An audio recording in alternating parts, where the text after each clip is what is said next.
Welcome to A Meaningful Marketplace. I'm Sarah Masoni from Oregon State University's Food Innovation Center, where I've helped countless dreamers launch their new food products. It's the science of taking a food delight from the kitchen to mass manufacturing and still keeping its great taste. That's what I do. I've been called the woman with the $1 million palate, although I haven't tried to cash that check yet. Listen in weekly for real-life stories.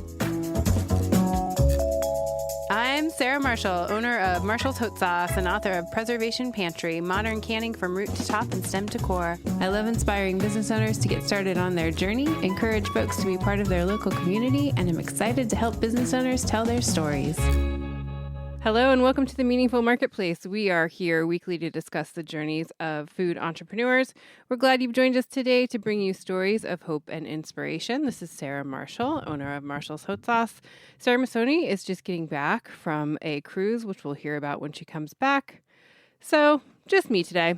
We have been partnering with Prosper Portland to highlight Portland makers and all that they do. So, this series will be 6 episodes, and Michelle is our first guest. So I'd like to introduce you to Michelle of Olympia Provisions, making America's best charcuterie in Portland, Oregon. We're delighted to have you on the show today, Michelle. Welcome.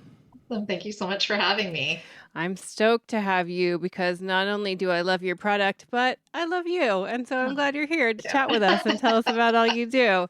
We like to start at the beginning with all of our entrepreneurs. So tell us when Olympia Provisions started and your role in that.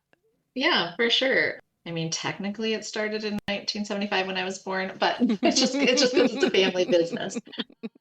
So when it really officially started was in 2009. So December 1st, 2009 is when we opened our doors. But I'll rewind just a little bit back from that because I think it's kind of important, just kind of how we started it and that. So my brother went on a European apprenticeship, a chef's apprenticeship, like 2000, and he came back after 5 years. He was only supposed to be there for 5 months. And it was supposed to be a cooking apprenticeship only, but luckily he burnt his hands on a French flat top, which luckily because they wrapped him up in marmot fat and they sent him to work with the town Jägermeister. And that's the guy that collects all the wild game. You have to check in all the wild game and they turn it into charcuterie. And he was just like, this is the coolest thing I've ever seen. Like he's like this craft and just like this no waste and just he fell in love with it. While he was doing this, was going to school for finance. And so we were both we're first generation Greek American. So we were very raised with this, like we had restaurant, like every Greek American, we had restaurants. Our dad made charcuterie. Like we were very much always makers. We make our own gum, our own wine, all this kind of stuff. Elias loved that part of it. I was like, I was like, can't we buy it? No, I love parts of it. And my dad always was like, you need to go to school, Michelle. Like you need to. So I definitely went that way. Elias stuck on the food route. When he came back, he didn't really come back. I begged him to come for a trip. And I was trying to get him to move, but he had heard that because the Swiss people think America's food's crap, which a lot of it is. And Elias was being like programmed that there's no good artisanal food in America. Like there's no good cheese makers, there's no good that. And so he was like, ooh, why would I move back to America? Like it sounds like it's a bunch of garbage food. But I was like, and I hadn't moved to Portland. And I was like, you know what you need to do? You should come for a visit. And so right when he got to Portland, I took him to the Portland Farmers Market. Oh, my favorite place. My favorite place. This is where Olympia Provisions was thought of. And so I was like, let's get a picnic. And he's like, oh my gosh, they have like Rogue Blue Cheese had a line. And he's like, is that real blue cheese? And he was kind of snotty about it. And I was like, you wait. And he's like, it's real blue cheese. And then he saw the salmon guy. And then like, there's also all the vegetable. Like he was like, this is really interesting. And then he's like, let's grab a picnic and sit down and eat. And so I was like, he's like, let's grab charcuterie. And I was like, yeah, no charcuterie at the Portland Farmers Markets. And he's like, what do you mean? In Europe, half of them are charcuterie. Like it's like half charcuterie, maybe some vegetables. And I was like, oh, sorry, not here. So we went over to City Market and I to grab America's best charcuterie.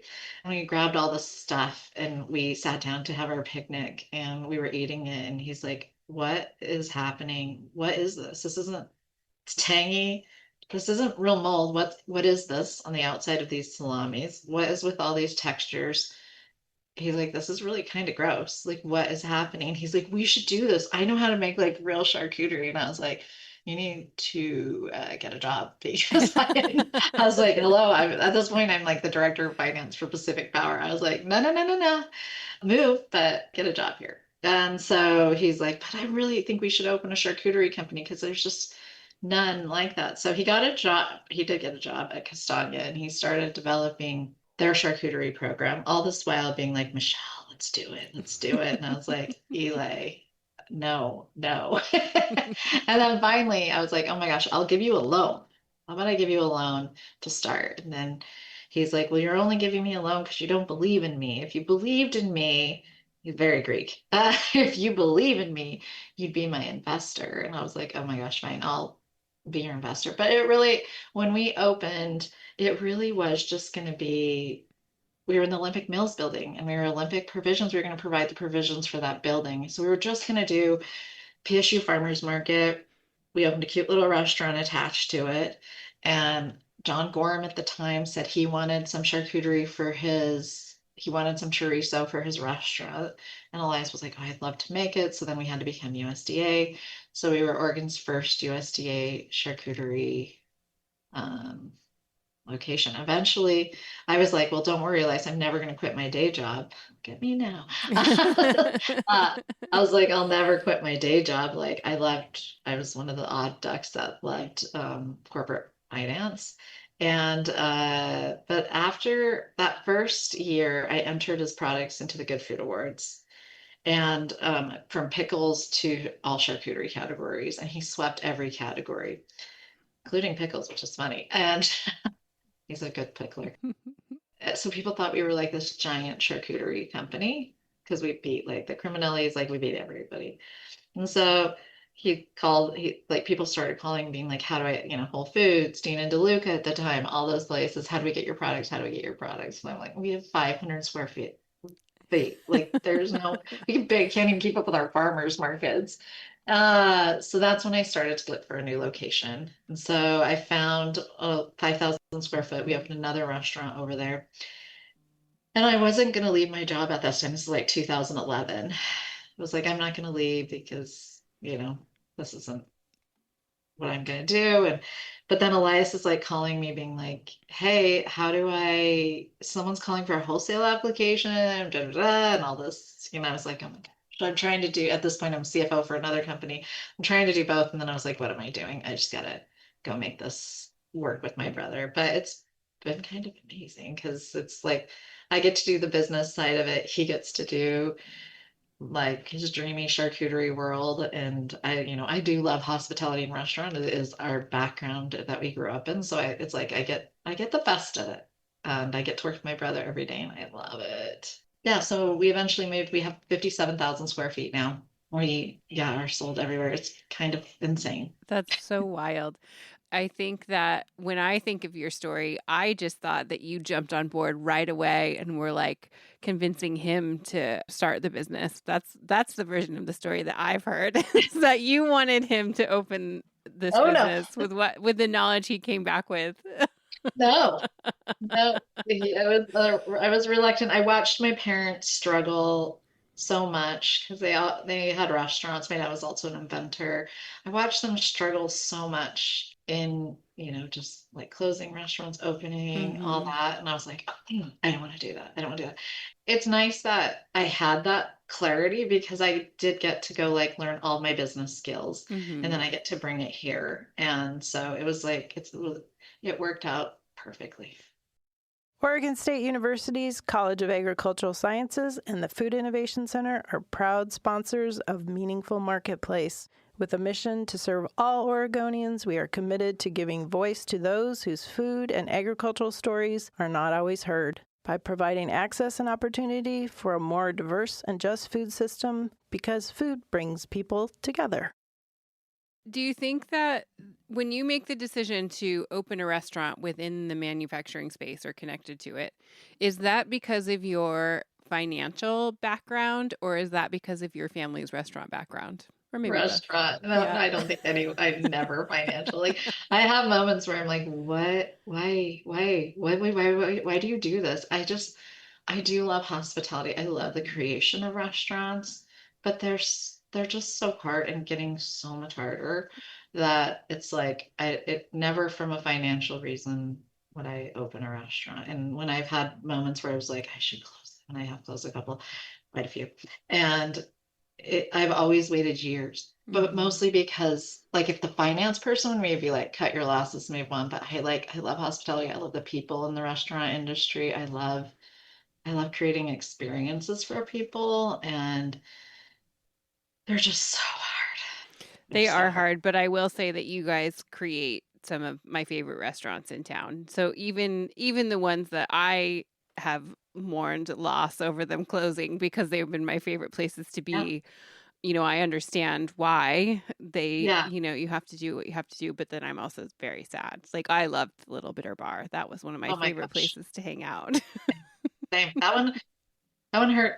That one hurt probably one of the most for me because it was also like my dream dining experience too with Grand Amari, and it just was so hard to make it work because it just bad corner location. It just struggled, and it was also it was definitely higher end, and it just that's a sad one. Well, just in case our listeners don't know where your current open restaurants are, why don't we tell them? The original Olympia Provisions, which is crazy, is turning 17 this year, is on 107 Southeast Washington. I have Alpenrausch for only 20 more days. I'm closing that location, and then I'll just be down to one restaurant, which is crazy. There was a time we had 7 restaurants, but like our leases have come up at different places, and I'm just like, am I really going to sign up for another 5 to 10 years on a restaurant with as much as we have going on here? And I really do have to focus on this. Like my brother and I just have this moment where like, we got to focus on the charcuterie world. What are we doing? Like, this is our biggest opportunity, and we're trying to change the conversation in food with that. And like, there's just so much we're trying to do. And so we just made the decision. We're like, let's just focus on the Olympia Provisions restaurant and brand. And that's what we're doing. Well, and even within that brand, you have so many different things that you make. So you've mentioned pickles, and then of course there is the many different kinds of charcuterie. So we should tell people about the different things that you make. And also, I didn't know when I was looking at your website that you have different subscription clubs that people can sign up for, like Salami of the Month Club or Charcuterie Club. So let's tell people all about that. Yeah, so we are one of the only full charcuterie houses in America. And when I say that, it means we make every single thing that has our name on it.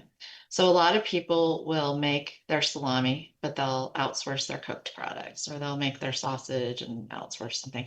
For us, it's been really important to control the quality and like how you treat your workers. And like, when you outsource stuff, it's a little bit harder to maintain that control for us. And so we're the only charcuterie house that makes everything. So we make everything from bacons to sausages to pates to salamis to meatballs. Like there's a lot of things that we make that a lot of people don't see because they're used more in an industrial setting. And then we also make a pet treat. And the reason we make a pet treat is because we buy whole animals from 3 farms, and we always are aiming to be zero waste.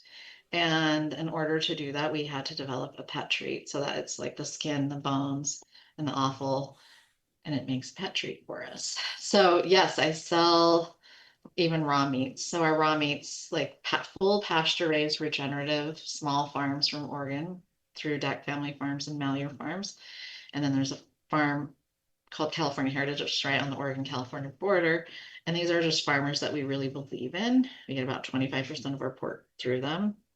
And we buy almost all their herds. And so that's why we had to develop the pet treat and a fresh meat program. So the fresh meat program, you can get at Market of Choice and Whole Foods. So this is a newer, not that new, but over the last like 6 years is what we've gotten into. So, but yes, we also have, so we do a whole wholesale business and pates everything. And then we do the web store. So we started a web store back in 2012, and we started it because we had just won a bunch of good food awards. We were going to be in Oprah's, actually it was Savvier. We were in Savvier's top 100, and then we were going to be in Oprah's gift guide. And we're like, we gotta have, like, what are we doing? We gotta have a good web store. So we threw together a web store. So we've had a web store for a very long time. And so yeah, we have subscriptions. We do a salami of the month club, a sausage of the month club, pate clubs, charcuterie of the month, which is a combination of them. And it's just like we only make traditional European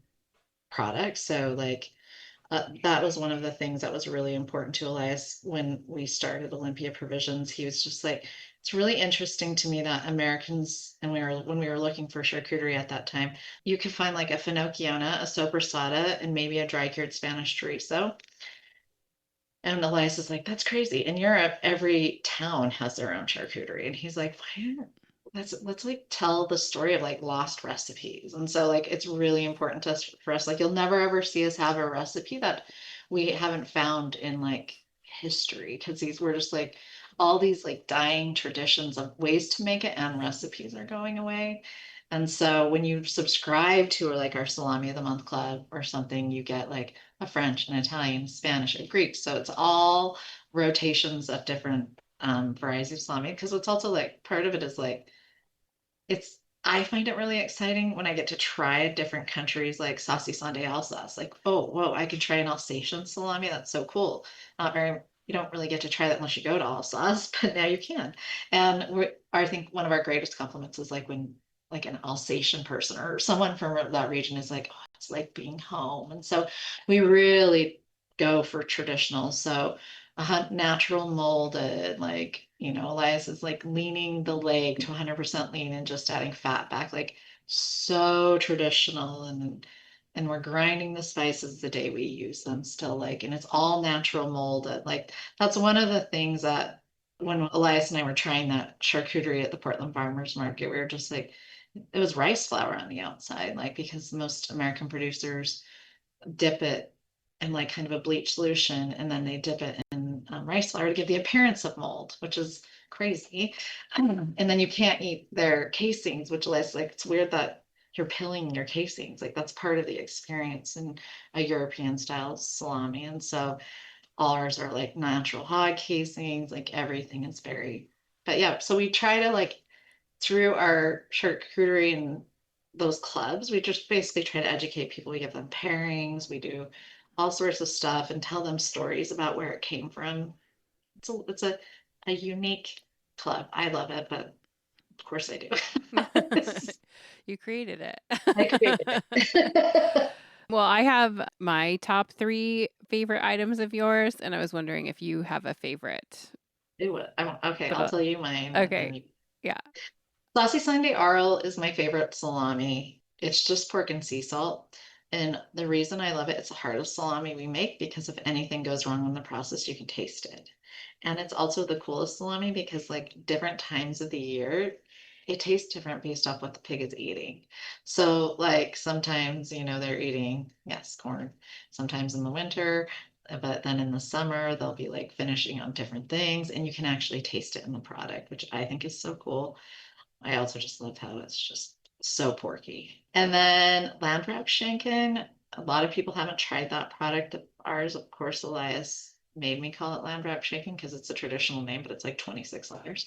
It's a Swiss country ham, but it's like having lomo and lardo at the same time. So it's the whole loin with the back fat and the skin on top of it, and it's smoked and it's got like a caramelized. It's like I think it's one of the best. We use it in place of prosciutto. It's so good. And then my third, oh, this is like, oh, no, that's easy. Uh, Probably our chicken. Well, this is weird. We forever it's been the pork liver mousse, but we just did a chicken and pork liver mousse, and I think it's slid on top now. So the chicken and pork liver mousse would be my. Our margella is also amazing, but You have so many things. I had a hard time picking, Yeah, what are yours? but I wanted to say things, that I wanted to make sure people will try. But so my favorite sausage is the Lucanica one. So that's the one with My like, dad's recipe, yeah, with the which I orange should say is my zest. favorite. Yeah, I love that one. It's my favorite one. And I love the sweetheart ham Oh, that you do. And so does yeah, my daughter. So we eat a lot of it. That's what she takes in yeah. her lunch, which is like very nice. She loves it. And then the Frankfurter, of course. Okay, the So good. Frankfurter, I can't. Yeah. Like, yeah, it's hard. Yeah, I think with the Frankfurter, it's like hard to ever eat another Frankfurter once you You try it because it's can't. got the lemon casing, it's Yeah. got fresh garlic in it, and it's how a Frankfurter is supposed to taste. But then you're like, whoa, like I love trying our product next to anyone else's for that to just to be like, well, this is what happens when you use real spices, like real garlic, not all powdered, pre-ground, and it's so good. And that lamb casing, like, yeah, it's Yeah. amazing. And the It's ham, delicious. yeah, that ham. Yeah. So good. So if people haven't tried those, I would suggest. We're going to take a quick break. When we come back, we're going to hear a little bit about Olympia Provisions and Prosper Portland. So we'll be right back.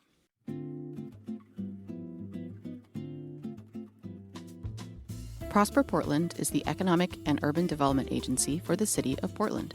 We focus on building an equitable economy by carrying out a comprehensive range of economic development programs that support small business, improve access to workforce training, and create jobs for Portland residents. Food and beverage manufacturing is a fast-growing industry that demonstrates strong, inclusive growth potential in Portland. It encompasses everything from entrepreneurs just starting out to established companies with international distribution. Prosper Portland works collaboratively with local companies and institutions to help grow priority industries like food and beverage manufacturing. This support takes the form of business retention, expansion, and recruitment visits, industry-specific programming, networking events, business-specific support, and access to capital. To learn how Prosper Portland can help your business, contact Yvonne Smoker, the Food and Beverage Manufacturing Industry Liaison, for more information, and visit prosperportland.us. Okay, we're back from our break. And since we are working with Prosper Portland for the next few episodes, they provide a lot of different services to a lot of different businesses and some to you. So let's tell people about the different grants and services you've received from Prosper Portland. The grant I got was the workforce grant agreement. And what it allowed me to do is do additional training, cross training of my staff. So it's kind of like leveling up my staff, which I think is amazing. It literally covers their time. It covered the trainer and any other, like if we had to purchase like a license for the trainer, like to do the class and stuff. So it's been amazing. We just actually completed it 11 days ago. And so everybody got a great training and they're all skilled up, which is amazing. Before that, so I've been with Prosper Portland since probably 2013, maybe. So when we moved into our warehouse on 123 Southeast 2nd, when we got the new location, we found out that it was in an E zone. And I didn't know how awesome that was till I was in an E zone. Because what you end up getting is like the amount of investment that you do, you get in terms of you get tax credits, you get pay property taxes on certain amounts that you've invested. And so it helps you really retain cash while investing. And it's been just such a cool program for us. It's definitely one of the reasons we've been allowed to grow. And yeah, Prosper Portland's been amazing. Yeah, and one of their goals is to create inclusive economic growth, but also revitalizing central city neighborhoods. And so that's why those programs, have worked for you and your businesses. So if people hear of any of these programs that feel like they'd be a good fit for your business, you can just go to the Prosper Portland website and check out what programs they currently have. And they're constantly changing. So even maybe something that Michelle received, because you've been working with Prosper Portland for quite some time. Forever. Yeah. Yeah, like, and there was even like a clean industry thing that I ended up like getting. Like, they have so many things. And honestly, even if you don't think like you would qualify, go onto their website and sign up for their newsletter. Like, they send the best newsletters, and it's literally like a listing of all of their offerings and it's just, yeah, that's how I ended up finding the workforce grant. Yeah. And I was like, a grant? That's amazing. And so, yeah, and they have access to funding too. They can do loans if you're struggling with your bank. I haven't utilized that yet, but I've worked with them on one that I'm close to pulling. Yeah, they also have a lot of programs for people who are just starting. I know a lot of our listeners are people who are just currently dreaming up a business. And so they do some different programs where you can get your products tested to figure out if you can sell it through the Food Innovation Center. They have little grant programs for that. So it can be small things and big things. So I would just recommend checking it out. Signing up for that newsletter is the best way to do it. And I used to teach a course with them at, I totally forgot about this, the development center for restaurants. So they have like also classes, which is like, oh, you're going to start a restaurant, like, and I would teach a class on like how to manage your food cost and how to do this and how to like run a profitable business and that stuff. So they have a ton of classes that I think are really good too. Perfect. Well, everyone should check it out. At least go sign up for the newsletter because you never know when they'll have something that will help you in your business. So we just have a couple minutes left, Michelle. I always like to ask people what's the best way that they can support you and Olympia Provisions. I think obviously purchasing our products and going to our restaurant. I think in general, Portland showing up for restaurants is a thing that needs to happen where it's like our restaurants, I've closed 2 restaurants in the last 2 months, and they're so busy that last month. And Portland loves a brand new restaurant and they love something that's closing, but it's like supporting your restaurants all the time. Like, if there's a restaurant you love, going to it. Like, and that's the same thing about our product too. If you see our product, buy it. It allows us to keep doing what we're doing. And I think, if you want to support the Farmers Network, buy local pork, be willing to pay for pasture raised regenerative pork, because I think what's happened is like the beef industry has done an amazing job at grass fed, and everyone's like, I want grass fed organic beef, or I want pasture raised organic. You don't hear that conversation in pork a lot. Mm-hmm. What I keep hearing from retailers is that people aren't willing to pay for it. And I'm like, I find that hard to believe because I know I'd be willing to pay for it. I'm sure you'd be willing to pay for good pork. And I know those people are out there, but we're really trying to grow our pasture. Like in the next 3 years, we're trying to be 100% pasture raised regenerative. And we can't get there unless people buy our pet treat and they buy our raw meat. Mm-hmm. And so it's just like, I thought we started this program a while ago, and we said back then we're going to, within 3 years, be that. But what's happened is I don't have the balance. Like I have to sell the amount of charcuterie that I sell with my raw pork, that I sell with my pet treat. And it hasn't worked out that way. I mean, all of our pork is humane raised, certified, all great pork, but we really want to support small family farms that are regenerative and organic. And we have farmers that want to grow with us and do it, but I can't do it because we're still privately funded. I can't have a freezer full of all the pet treat parts and raw meats and be selling the charcuterie because I don't have that much cash. Mm-hmm. And so it's like, if people can demand pasture-raised pork at their grocery stores, and also just like at their pet, like, if your pet store doesn't carry Olympia Provisions pet treats, ask them to, because it's just 100% pasture-raised. There's nothing in there that you wouldn't feed your dog.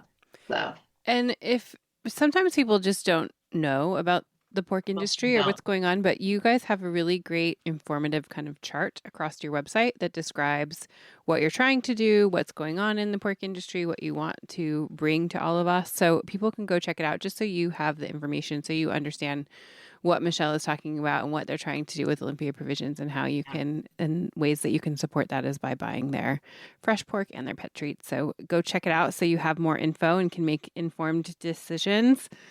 Michelle, best place to buy from you directly, is that the farmers market? Portland Farmers Market, or Southeast Restaurant on Olympia Provisions on 107 Southeast Washington. They have all our products. You might not see them, but you can get anything sliced there. We have a little wall case, but they'll slice any of our products or bacons, anything for you. So yeah. And what farmers markets can people find you at? PSU, Milwaukee, Beaverton, and I think Vancouver this year. Perfect. Well, it was great to have you on the show. I always love chatting with you and hearing Yeah. more. I learned new things today, and I appreciate you taking the time to talk to us. Thank you so much. Nice to see you. And thanks to our listeners for tuning into the show. You can find our podcast on iTunes and Apple Podcasts and give us a follow and a rating. You can follow us on Instagram and YouTube at Meaningful Marketplace Podcast. You can always call Sarah and I with questions at 503-395-8858. And we couldn't do this without our fantastic team at Joy of Creation Production House. Thanks to today's producer, Dirk Marshall, and our audio engineer, Haley. We'll be back next week with more Prosper Portland clients and more fun things for you to hear about. See you next week. Bye. If you love the stories we bring you each week, please consider supporting us on Patreon. As an independent media company, your support is absolutely essential. It allows us to continue creating high-quality professional episodes that amplify the voices of women, small business owners, writers, artists, and creatives, and keep their stories free from commercial pressure. By becoming a Patreon member, you're not just supporting us, you're investing in the future of independent media. Please visit patreon.com/The Joy of Creation Production House to join our community today. Thank you for listening and supporting our podcast dreams.